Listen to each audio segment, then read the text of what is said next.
ओम शांति। आज 20 जून 2024 बाबार अमूल्य मधुर महावाक्य शुनब। आजकेर मुरलीते बाबा बोलेन, मिठे मिठे बच्चे, एखन आर एक मुठो चाना अर्थात विनाशी बस्तुर पिछने निजेर समय नष्ट करो ना। एखन बाबार सहयोगी हये बाबार सुनाम बृद्धि करो, विशेषत कुमारीदेर जन्य। आजकेर मुरलीर प्रश्न, এই জ্ঞান মার্গে তোমরা এগিয়ে যাচ্ছ, তার প্রমাণ কি? উত্তর, যে বাচ্চাদের শান্তিধাম আর সুখধাম সর্বদা স্মরণে থাকে, স্মরণের সময় বুদ্ধি কখনো এদিক ওদিক যায় না, বুদ্ধিতে ব্যর্থ চিন্তন চলে না, বুদ্ধি একাগ্র থাকে, তারা ঝিমায় না, খুশির পারদ সর্বদা তুঙ্গে থাকে। তো এর দ্বারা প্রমাণিত হয় যে তারা এগিয়ে চলেছে। ওম শান্তি।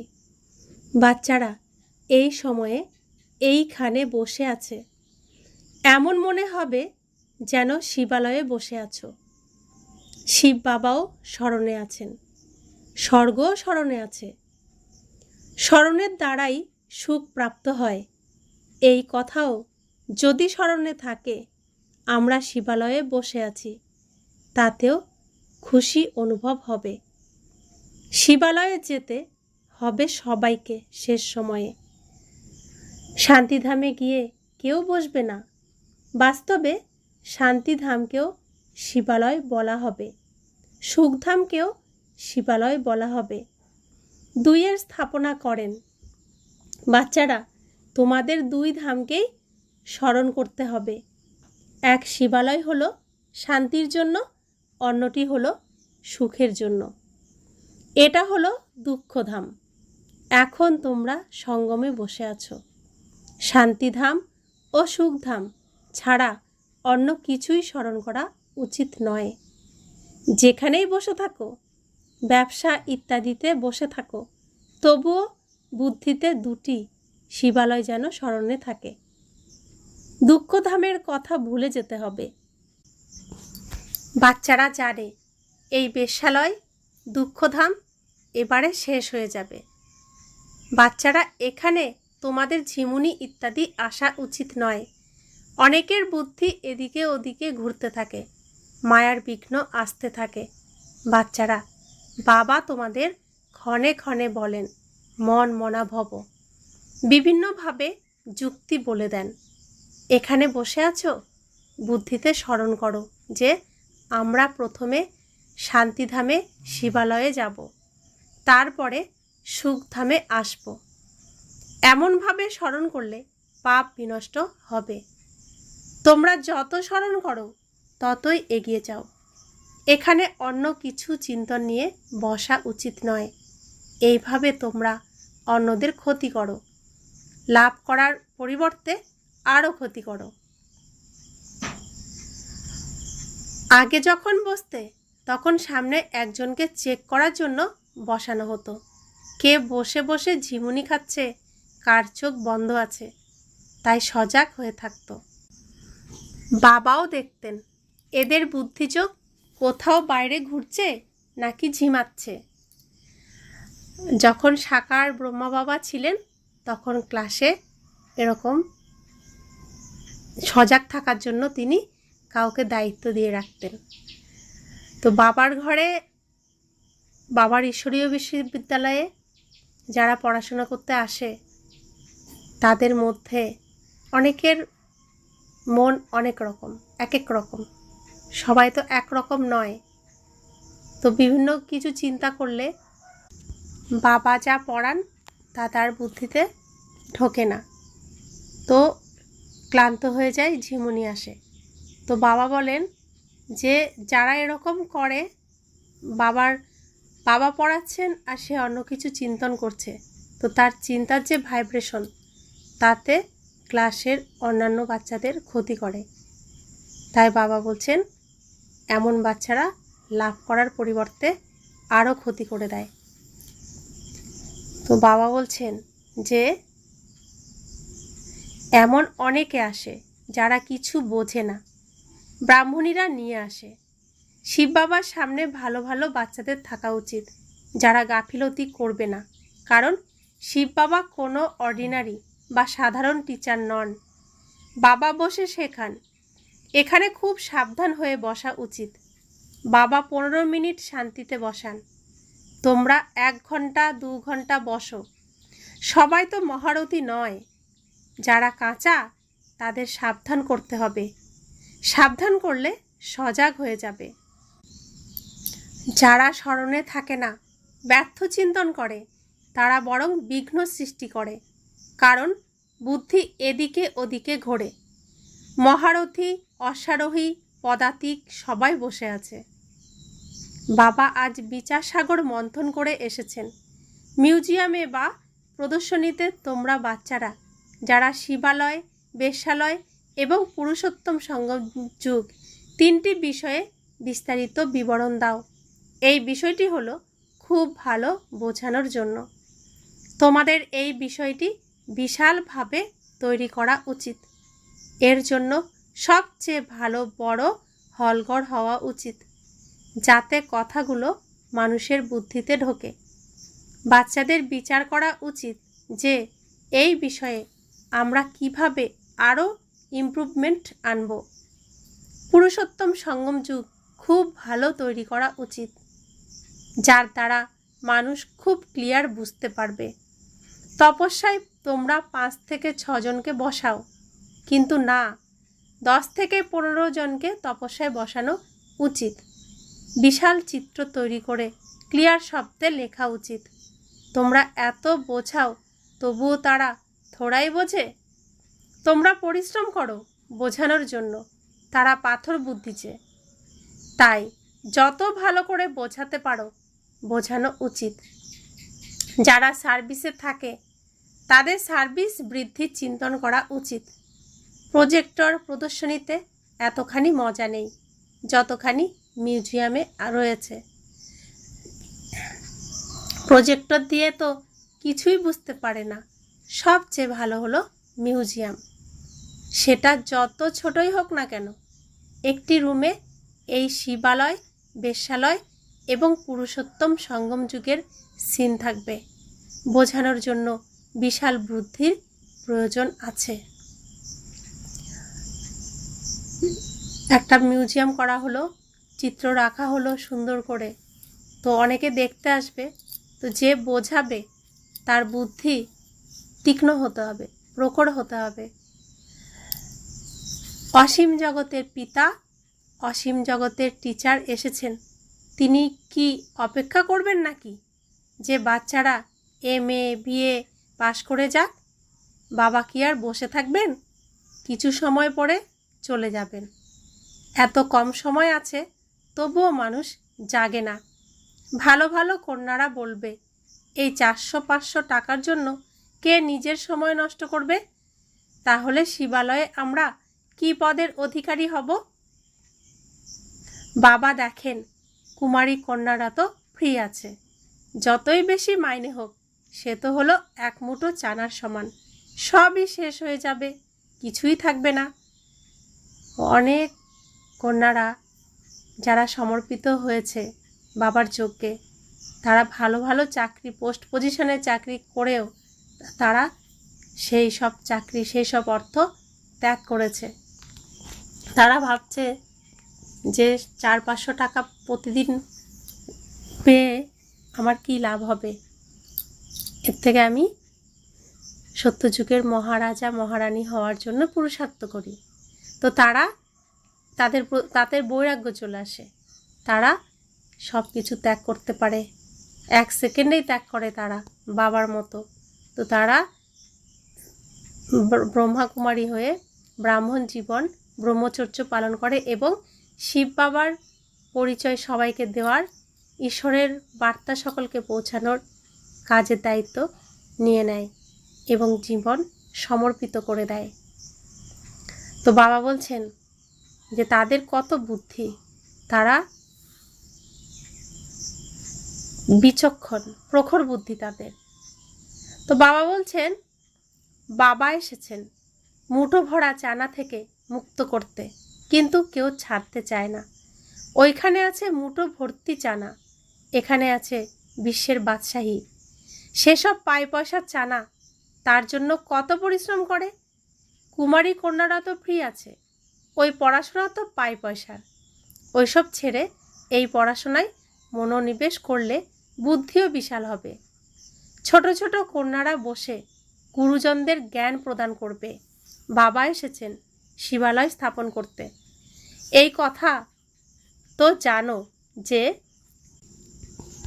এখানকার সব কিছু মাটিতে মিশে যাবে, এই চানাও ভাগ্যে থাকবে না। কারো মুঠোয় 5টি চানা অর্থাৎ 5 লক্ষ টাকা থাকবে, সেসব শেষ হয়ে যাবে। এখন সময় খুব কম আছে, দিন প্রতিদিন অবস্থা খারাপ হতে থাকবে। অকস্মাৎ বিপদ এসে পড়বে, মৃত্যুও হবে হঠাৎ করে। মুঠোয় চানা থাকা সত্ত্বেও প্রাণ বেরিয়ে যায়। অতএব মানুষকে এমন বানর স্বরূপ থেকে বিরত থাকার চেষ্টা করতে হবে। শুধুমাত্র মিউজিয়াম দেখে খুশি হবে না, বরং কামাল করে দেখাতে হবে। মানুষকে সঠিক করতে হবে। বাচ্চারা, বাবা তোমাদের বিশ্বের বাদশাহী দিচ্ছেন। বাকি তো চানা অর্থাৎ বিনাশী সম্পদ কারো ভাগ্যে থাকবে না, সব শেষ হয়ে যাবে। তার চেয়ে বরং বাবার কাছে বাদশাহী প্রাপ্ত করা ভালো। কোনো কষ্ট নেই, শুধু বাবাকে স্মরণ করতে হবে এবং স্বদর্শন চক্র ঘোরাতে হবে। চানা ভরা মুঠো খালি করে হিরে জহরাত দিয়ে মুঠো ভর্তি করে ফিরে যেতে হবে। বাবা কত সুন্দর করে বোঝান প্রত্যেক দিন। বাচ্চারা, যারা ব্রাহ্মণ বাচ্চা, তারাও কি বোঝে? আর দুনিয়ার বাচ্চারা তো কিছুই বোঝে না। বাবা বোঝান, মিষ্টি বাচ্চারা, এই মুঠো ভর্তি চানার জন্যে তোমরা নিজেদের সময় কেন নষ্ট করছো? হ্যাঁ, কেউ যদি বয়স্ক মানুষ থাকে বা অনেক সন্তান থাকলে রক্ষণাবেক্ষণ করতে হয়। কুমারী কন্যাদের জন্যে তো খুব সহজ, যে আসুক তাকেই বোঝাও যে বাবা আমাদের এই বাদশাহী দিচ্ছেন, অতএব বাদশাহী নেওয়া উচিত, তাই না? তো যারা মাতা, তাদের সংসারের জন্য চিন্তা থাকে, স্বামীর জন্য, সন্তানের জন্য চিন্তা থাকে, তাই তারা পুরোটা মন দিয়ে বোঝাতে গেলে তাদের অন্য চিন্তনও আসে। কিন্তু কুমারী কন্যারা তো খুব ফ্রি, তারা মা বাবার জন্য যেটুকু চিন্তা, তো তাদের তো চিন্তা করতে হয় না, তাদের মন ফ্রি থাকে, তাই তারা বোঝাতেও ভালো পারে। তো বাবা বলছেন, এখন তোমাদের মুঠো হিরে দিয়ে ভরছে, বাকি অন্য সব কিছু তো বিনাশ হয়ে যাবে। বাবা বোঝান, তোমরা 63 জন্ম পাপ কর্ম করেছ। দ্বিতীয় পাপ হলো পিতা ও দেবতাদের গ্লানি করা। বিকারীও হয়েছ এবং কটু কথাও বলেছ। বাবার কত অপমান করেছ। বাবা বসে বাচ্চাদের বোঝান, বাচ্চারা, সময় নষ্ট করা উচিত নয়। আমরা সবসময় বলেছি, পরমপিতা পরমাত্মা সর্বব্যাপী, কণায় কণায় তিনি আছেন। আবার আমাদের যে শ্রেষ্ঠ রূপ, দেবী দেবতার রূপ, সেই দেবী দেবতাদের স্থাপন করে তাদের আবার বিসর্জন দিয়ে দেওয়া হচ্ছে। তো এগুলোও তো আমরা অন্যায় করেছি, পাপ করেছি। শ্রীকৃষ্ণর নামে কত কলঙ্ক আমরাই তো লাগিয়েছি, সেগুলো তো আমাদের পাপ হয়েছে, অন্যায় হয়েছে। বাবা বলছেন যে এমন নয়, বাবা আমরা স্মরণ করতে পারবো না। বলো, বাবা আমরা নিজেদের আত্মারূপে স্মরণ করতে পারি না, নিজেকে ভুলে যাই। দেহ অভিমানে আসা অর্থাৎ নিজেকে ভুলে যাওয়া। নিজেকে আত্মারূপে স্মরণ করতে না পারলে বাবাকে স্মরণ করবে কিভাবে? এই লক্ষ্য খুব উঁচুতে, খুব সহজও বটে। তবে হ্যাঁ, মায়ার বিরোধিতা চলতেই থাকে। মানুষ যদিও গীতা ইত্যাদি পড়ে, কিন্তু তার অর্থ বোঝে না। ভারতের মুখ্য শাস্ত্র হলো গীতা। যদি গীতা বুঝতো তাহলে দেশ দুনিয়ায় বিকার থাকতো না। গীতার প্রথম কথাই হচ্ছে কাম, ক্রোধ আর সমস্ত বিকারকে জয় করা, সমস্ত ইন্দ্রিয়কে নিজের বশে রাখা। তো দুনিয়াতে তাহলে গীতার কথা কেউ মানলে এত খারাপ পরিস্থিতি তো আসতো না। তো বাবা বলছেন প্রত্যেকটি ধর্মের নিজস্ব একটি শাস্ত্র আছে, আর সেই শাস্ত্র ধরেই প্রত্যেককে জীবনযাপন করতে হয়। তা আমাদের শাস্ত্র গীতা। তো গীতার কটা কথা আমরা মেনে চলি? একটা কথাও কি আমরা মেনে চলি? আমরা মুখে বলি কৃষ্ণকে আমরা খুব মানি, লড়াই পর্যন্ত করে ফেলে, কিন্তু কৃষ্ণ যে বলছে এভাবে চলো, তো সেই শ্রীকৃষ্ণের কথা কতজন মেনে চলছে? তো কাউকে ভালোবাসলে তার মতোই তো হওয়ার চেষ্টা করে সবাই। তো শ্রীকৃষ্ণকে ভালোবাসলে শ্রীকৃষ্ণর কথা শুনে চলে না কেন? তাহলে ভালোবাসা নয়, পুরোটাই ছলনা। তো বাবা বলছেন যারা ধর্ম স্থাপন করে তাদের সদ্গুরু বলা যাবে না, এই কথাটি বিশাল ভুল। সদ্গুরু তো কেবল একজনই আছে, বাকি গুরু তো সবাইকেই বলা যেতে পারে। তো তিনি গুরুরও গুরু, তিনি গুরু ব্রহ্মা, গুরু বিষ্ণু, গুরুদেব মহেশ্বর, তাদেরও তিনি গুরু। তিনি পরম ব্রহ্মের মালিক, যিনি ব্রহ্মের মালিক, ব্রহ্মতত্ত্বের মালিক, এই সৃষ্টির রচয়িতা, তিনি হলেন পরম সদ্গুরু। আর তিনি একজনই, তিনি হলেন পরম পিতা পরমাত্মা শিব বাবা। তাই আমরা কোনো পুজো কিংবা কোনো শাস্ত্র পাঠ করার আগে সেই গুরু বন্দনা করি। গুরু ব্রহ্মা, গুরু বিষ্ণু, গুরুদেব মহেশ্বর, গুরুরেব পরম ব্রহ্ম, তস্मै শ্রী গুরুবে নমঃ। অর্থাৎ যিনি গুরুরও গুরু, আমার গুরু ব্রহ্মা, আমার গুরু বিষ্ণু, আমার গুরু মহেশ্বর, আর তিনি তাদেরও গুরু, পরম ব্রহ্মের যিনি মালিক, তার চরণে সমস্ত কিছু সমর্পিত। তো আমরা আগে তার কাছে সমর্পণ করেই আমরা শাস্ত্র অধ্যয়ন করি এবং পুজো করি, কিন্তু এর অর্থ আমরা কিছুই বুঝি না। তো বাবা বলছেন কেউ কার্পেন্টারি কাজ শিখিয়েছে, কেউ ইঞ্জিনিয়ারিংয়ের কাজ শিখিয়েছে, তাদেরও গুরু বলা হবে। যার কাছ থেকে আমরা কিছু শিখব তিনি হলেন গুরু। গুরু অনেক হতে পারে, কিন্তু সদ্গুরু একজন। যিনি শিক্ষা দেন তিনিই হলেন গুরু। সদ্গুরু যদিও একজন। এখন তোমরা সদ্গুরু পেয়েছ, তিনি হলেন সত্য পিতা, তার সঙ্গে সত্য টিচারও হলেন তিনি। তাই বাচ্চাদের বেশি গাফিলতি করা উচিত নয়। এখানে ভালোভাবে রিফ্রেশ হয়ে যায়, তারপরে ঘরে ফিরে এখানকার সব কথা ভুলে যায়। গর্ভরূপী জেলে অনেক দণ্ড ভোগ করে, সেখানে অর্থাৎ স্বর্গে হয় গর্ভমহল। এমন কোনো বিকর্ম হয় না যে দণ্ডভোগ করতে হবে।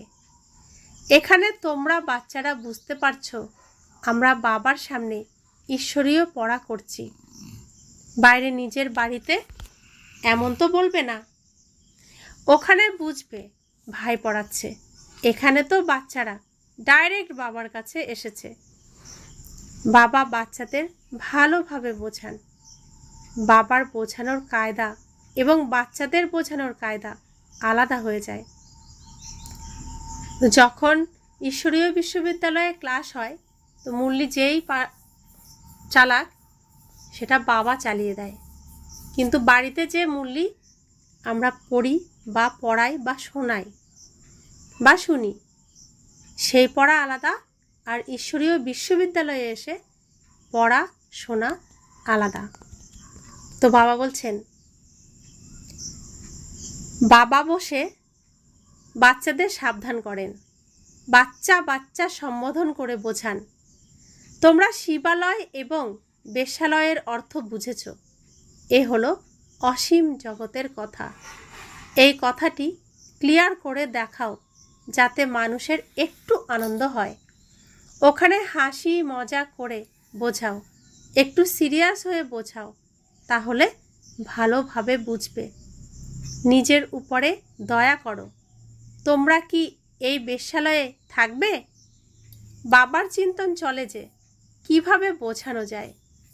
বাচ্চারা অনেক পরিশ্রম করে, তবুও দিব্যিমে ঠিকরি কিছুই কাজ হয় না। হ্যাঁ হ্যাঁ বলে যায়, গ্রামে বোঝানো উচিত, কিন্তু নিজে বোঝে না। তো অনেকেই বাবার বাচ্চা ব্রাহ্মণ হয়, বাবার কথা শোনে, কিন্তু নিজে বাবার কথা শুনে চলে না। অন্যকে বোঝাবে, দুনিয়ার মানুষকে বোঝাবে, কিন্তু নিজে বোঝে না। ধনী ব্যক্তিও তো বুঝবেও না, একেবারেই মনোযোগ দেবে না। তারা সব শেষে আসবে, তখন খুব দেরি হয়ে যাবে। তাদের ধন সম্পদ কাজে লাগবে না, যোগেও বসতে পারবে না। যদিও একটু শুনলেও প্রজাপদ প্রাপ্ত করবে। গরিব মানুষ উঁচু পদের অধিকারী হবে। কন্যারা, তোমাদের কাছে কি আছে? কন্যাদের গরিব বলা হয়, কারণ বাবার অবিনাশী অধিকার বাচ্চারাই প্রাপ্ত করে। কিন্তু হ্যাঁ, যদি কন্যাদান করা হয় তখন বিকারগ্রস্ত হয়। তারা বলবে বিবাহ করো, তাহলে অর্থদান করা হবে। পবিত্র থাকলে 1 টাকাও দেব না। তো এই নিয়েই তো লড়াই ঝগড়া হচ্ছে। লৌকিক পিতা, দুনিয়ায় পিতা মাতা তো বাচ্চাদেরকে বিকারে পাঠানোর জন্যই রাস্তা দেখায়। আর যদি বলে বিবাহ করব না, তাহলে বলবে 1 টাকাও দেব না। আর যদি বিবাহ করো তো সব দেব। তো নিজেরাই ভিখারি, নোংরার মধ্যে, ভিখারি জীবনের মধ্যে, কাদার মধ্যে নিজের বাচ্চাদেরকে ঠেলে দেয়। বাবা বলছেন, মনোবৃত্তি দেখো কেমন। সঠিক রাস্তা দেখানো তো মা বাবারই কর্তব্য।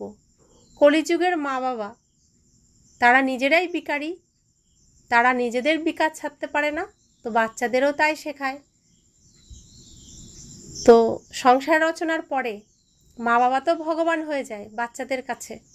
তো ভগবান তো পবিত্র হয়, শুদ্ধ হয়, কিন্তু কলিযুগের মা বাবা শুদ্ধ পবিত্র থাকতে পারে? প্রত্যেকেই আসরিক গুণে পরিপূর্ণ, তাই অসুরের মতো, বাদরের মতো আচরণ করে। তো বাবা বলছেন, তোমরা কাউকে ভয় পাবে না, খোলাখুলিভাবে বোঝাও, স্ফূর্তি থাকা চাই। তোমরা প্রকৃত সত্য কথা বলছো। এ হলো সঙ্গম যুগ। উল্টো দিকে হলো 1 মুঠো চানা, বিনাশী সম্পদ। এই দিকে আছে মুঠো ভর্তি হিরে, অর্থাৎ অবিনাশী প্রাপ্তি। এখন তোমরা বানর থেকে মন্দিরে পরিণত হচ্ছ। পুরুষার্থ করে হিরে তুল্য জন্মগ্রহণ করা উচিত, তাই না? তো বাবা বানর থেকে মন্দিরে পরিণত হচ্ছ, এই কথা কেন বলেছেন? আমাদের আচরণ এই কলিযুগে বানরের মতোই, পোশাক আশাক, চলা ফেরা সমস্ত কিছুই বানরের মতো। তো মন পরিষ্কার হচ্ছে তো মন মন্দির হয়ে যাচ্ছে, বোল পরিষ্কার হচ্ছে তো বোল মন্দির হয়ে যাচ্ছে, শরীর পরিষ্কার হচ্ছে তো শরীরও মন্দির হয়ে যাচ্ছে, আর বাড়ি পরিষ্কার হচ্ছে তো বাড়িও মন্দির হয়ে যাচ্ছে। তো সব মন্দির হয়ে যাচ্ছে। তো আমি আত্মা এই মন্দিরেই তো বসবো। আমি আত্মা দৈবী গুণ ধারণ করছি দেবী পদ পাওয়ার জন্য। তো আমি আত্মা বসবো কোথায়, কোন মন্দিরে বসবো? তাই মন মন্দির, তন মন্দির, তো সেই মন্দিরে আমি বসবো। পুরুষার্থ করে হিরে তুল্য জন্মগ্রহণ করা উচিত, তাই না? চেহারাও বাহাদুর সিংহী সম হওয়া উচিত। কারো চেহারা এমন যেন নিরীহ ছাগল, একটু আওয়াজ হলেই ভয় পেয়ে যাবে। অতএব বাবা সব বাচ্চাদের সাবধান করে দিচ্ছেন, কন্যাদের কোনো জালে আটকা পড়া উচিত নয়। যত বন্ধনে জড়িয়ে পড়বে ততই বিকারের জন্য প্রতারিত হবে। ভালোভাবে জ্ঞান ধারণ করলে বিশ্বের মহারানী হবে। তো সময় তো আর একটুখানি রয়েছে, প্রত্যেকেই বুঝতে পারছে। তো এই সময় এটুকুর জন্য নিজেকে নোংরা করার কোনো মানেই হয় না। তো বাবা বলছেন, যারা বিকারে চলে গেছে তাদেরকেই মুক্ত হওয়ার জন্য কত পরিশ্রম করতে হচ্ছে। তো তোমরা তো শুদ্ধ, পবিত্র, সুন্দর ফুলের মতোই আছো, তাহলে তোমরা কেন নিজেকে নোংরা করবে এইটুকু সময়ের জন্য? অন্যান্য জন্মগুলো তো তোমরা এই কর্মই করে এসেছো, শুধু এইটুকু সময় তুমি আমার কাছে থাকো না। তো বাবা বলছেন, যদি বিকারে যাও তো কি হবে? তুমি শাস্তি পাবে, দুঃখ পাবে, কষ্ট পাবে, আবার পদও কম পাবে। আর তুমি ভালোভাবে জ্ঞান ধারণ করলে বিশ্বের মহারানী হয়ে যাবে। বাবা বলেন, আমি তোমাদের বিশ্বের বাদশাহী দিতে এসেছি, কিন্তু তা অনেকের ভাগ্যে নেই। বাবা হলেন গরিব নিবাজ, অর্থাৎ দিনের নাথ। কন্যারা হলো গরিব। মা বাবা বিয়ে দিতে না পারলে দান করে, তাই তাদের নেশায় থাকা উচিত, যাতে আমরা ভালোভাবে পড়া করে উঁচু পদের অধিকার প্রাপ্ত করি। যারা ভালো স্টুডেন্ট হয় তারা পড়াশোনায় মনোযোগ দেয়। আমরা পাস উইথ অনার হই, তার জন্য তাদের স্কলারশিপ প্রাপ্ত হয়। যত পুরুষার্থ করবে ততই উঁচু পদের অধিকারী হবে, তাও 21 জন্মের জন্য। এখানে আছে অল্পকালের সুখ, আজ পদমর্যাদা আছে, কাল মৃত্যু হলেই সব শেষ। যোগী এবং ভোগীতে তফাৎ আছে, তাই না? তাই বাবা বলেন, গরিবদের দিকে বেশি অ্যাটেনশন দাও। ধনী মানুষ জ্ঞান ধারণ করবে না, শুধু খুব ভালো ভালো বলবে। এই সংগঠন খুব ভালো, অনেকের কল্যাণ হবে, নিজের কোনো কল্যাণ করবে না। খুব ভালো বলে বাইরে যাবে আর শেষ। মায়া লাঠি নিয়ে বসে আছে, ইচ্ছেটাই শেষ করে দেবে, এক চড়ে বুদ্ধি নষ্ট করে দেয়। বাবা বোঝান ভারতের কি অবস্থা হয়েছে। বাচ্চারা ড্রামা তো খুব ভালোভাবে বুঝেছে। তো যারা ব্রাহ্মণ বাচ্চা ভালোভাবে পড়াশোনা করে, শ্রীমত মানে, তারা ব্রহ্মাকুমার ব্রহ্মাকুমারীরা এই ড্রামাকে, সৃষ্টির রঙ্গমঞ্চের এই নাটককে ভালোভাবে বুঝেছে। अच्छा, मीठे मीठे सिखला दे बच्चों प्रति माता पिता बाप दादा का याद प्यार और गुड मॉर्निंग। रूहानी बाप की रूहानी बच्चों को नमस्ते। हम रूहानी बच्चों की रूहानी माता पिता बाप दादा को याद प्यार, गुड मॉर्निंग और नमस्ते नमस्ते नमस्ते। शुक्रिया बाबा, शुक्रिया बाबा, शुक्रिया। धारणार जोन्नो मुख्य सार এক মুঠো চানা। বিনাশী বস্তুর প্রতি মোহ ছেড়ে বাবার কাছে বিশ্বের বাদশাহী প্রাপ্তির জন্য সম্পূর্ণ পুরুষার্থ করতে হবে। কোনো কথায় ভয় পাবে না, নির্ভয়ে সর্ববন্ধন থেকে মুক্ত হতে হবে।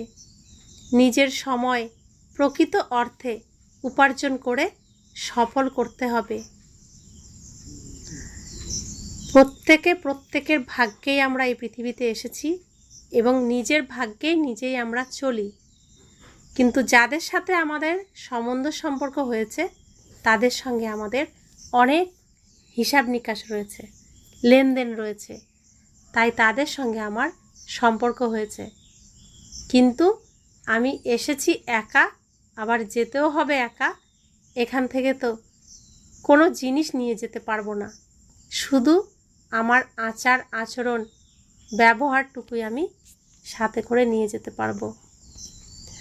তো বাবা বলছেন সেজন্য নিজের সময়কে প্রকৃত অর্থে উপার্জন করে সফল করতে হবে।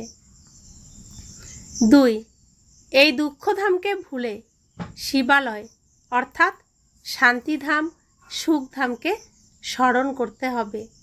মায়ার বিঘ্নগুলিকে জেনে সাবধানে থাকতে হবে। আমরা এখন মোটামুটি জানি মায়া কিভাবে আমাদেরকে আঘাত করতে পারে, কোন দিক থেকে আঘাত করতে পারে।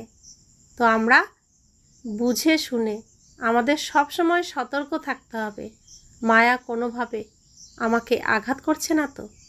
সব সময় অ্যাটেনশান, সব সময় বাবাকে সাথী। বাবা সাথী থাকলে মায়া কিছুই করতে পারবে না। আর বাবাকে সাথে না রাখলে মায়া এমন চড় মারে যে মাথায় ঘুরে যায়।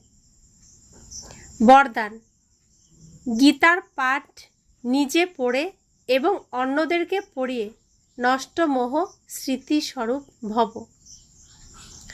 গীতা জ্ঞানের প্রথম পাঠ হলো অশরীরী আত্মা হও, আর অন্তিম পাঠ হলো নষ্ট মোহ স্মৃতিস্বরূপ হও। প্রথম পাঠ হলো বিধি আর অন্তিম পাঠ হলো বিধির দ্বারা সিদ্ধি। তো সব সময় আগে নিজে এই পাঠ পড়ো, তারপর অন্যদেরকে পড়াও। এই রকম শ্রেষ্ঠ কর্ম করে দেখাও যেন তোমাদের শ্রেষ্ঠ কর্মকে দেখে অনেক আত্মারা শ্রেষ্ঠ কর্ম করে নিজেদের ভাগ্যের রেখা শ্রেষ্ঠ বানাতে পারে। আমরা শ্রেষ্ঠ পিতা কাছে শ্রেষ্ঠ ভাগ্যবান আত্মারা এসে পড়াশোনা করছি। যেই ঈশ্বরীয় বিশ্ববিদ্যালয় কল্পে একবারই খোলে, 5000 বছর পর পর ঈশ্বরীয় বিশ্ববিদ্যালয় খোলে। তো সেই ঈশ্বরীয় বিশ্ববিদ্যালয়ে পড়াশোনার করার চান্স আমি পেয়েছি। কোটি কোটি আত্মার মধ্যে থেকে কতিপয় কেউ আত্মার মধ্যে আমি একজন পড়েছি। আমি কত সৌভাগ্যবান, যাকে ভগবান নিজে কাঁটার দুনিয়ার থেকে তুলে এনে নিজের কুলে রেখেছেন, নিজের হৃদয়ে স্থান দিয়েছেন। তো আমার পিতা স্বয়ং ভগবান, তার সন্তান আমি। আমার কর্ম শ্রেষ্ঠ, আমার সব কিছু শ্রেষ্ঠ। আমি মুখে যদি বলি আমি ভগবানের কাছে পড়ি, তাতে কোনো লাভ হবে না, কেউ বিশ্বাস করবে না। আমার আচার আচরণে বিশ্বাস করবে যে এ ভগবানের কাছে পড়ে, তাই ও শ্রেষ্ঠ আচরণ। আর আমি যত শ্রেষ্ঠ হব তত আমার ভাগ্য শ্রেষ্ঠ হতে থাকবে, ভাগ্যের রেখাও শ্রেষ্ঠ হতে থাকবে। স্লোগান, পরমাত্ম স্নেহে সমাহিত থাকো, তাহলে পরিশ্রম করা থেকে মুক্ত হয়ে যাবে। বাবা বলেছেন তোমার সমস্ত কিছুর দায়িত্ব আমাকে দাও, তুমি নিশ্চিন্তে পড়াশোনা করো, আমি তোমার সব দায়িত্ব পালন করব। তো আমরা যে কাজই করি না কেন বাবাকে স্মরণ করে যে তোমার পরিবারের জন্য করছি, তোমার শরীর অর্থাৎ আমার এই শরীরও তো বাবার দেওয়া, তোমার শরীরের জন্য করছি, এই সব কিছু ভরপুর রাখার দায়িত্ব তোমার, ভালো রাখার দায়িত্ব তোমার, আমি তো শুধু মন দিয়ে পড়াশোনা করব। তো এইভাবে বাবাকে বলে যে কোনো কাজ করলে তাহলে ক্লান্তি আসবে না, পরিশ্রম লাগবে না, সহজেই হয়ে যাবে। ওম শান্তি।